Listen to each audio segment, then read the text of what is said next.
की कोयला से कुछ ना होई दादा की कोयला से कुछ ना होई जब ले बेगुना का गोरी मन खुश ना होई जब ले बेगुना के गोरी मन खुश ना होई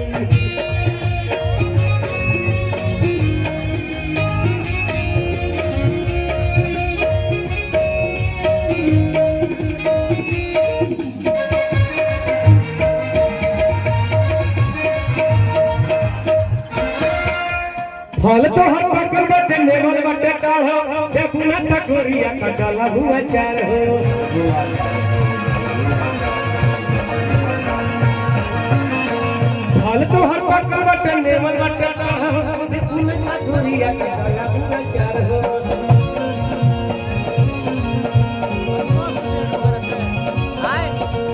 जब ले फल ना मिसाई तब ले जूस ना हो